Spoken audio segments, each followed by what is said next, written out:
নমস্কাৰ, আসসালামু আলাইকুম।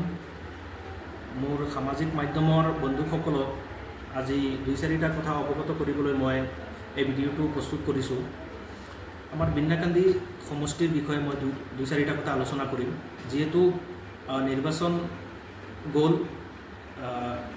কোনোবা বিধায়ক হৈছে, কোনোবা বিধায়ক হোৱা নাই, এইটো এটা বেলেগ কথা। নিৰ্বাচনত বা যিকোনো খেলত হাৰা জিকা হয়, কিন্তু সামাজিক মাধ্যমত যিদৰে অশ্লীল ভাষাৰে এজনে আনজনক সমালোচনা কৰি আছে, এই বিষয়টো অতি দুৰ্ভাগ্যজনক। আমি নিন্দা জনাইছোঁ, এনেকুৱা হ'ব নালাগে। কাৰণ যিসকল ব্যক্তিয়ে আমাৰ সমাজত শিক্ষাৰ পোহৰ বিলাবলৈ অহৰহ দিনে ৰাতিয়ে কষ্ট কৰি আছে, সেইসকল গণ্যমান্য ব্যক্তিক যিদৰে সামাজিক মাধ্যমক এনেদৰে তুচ্ছ তাচ্ছিল্য শব্দৰে তেওঁলোকক অপমান কৰা হৈ আছে, এই ঘটনাটো হ'ব নালাগে।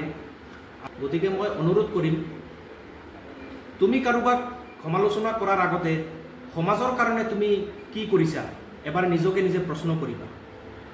আৰু যিসকল মানুহক তুমি সমালোচনা কৰা, সেইসকল মানুহৰ লগত তোমাৰ কেতিয়াও তুলনাও নহয়।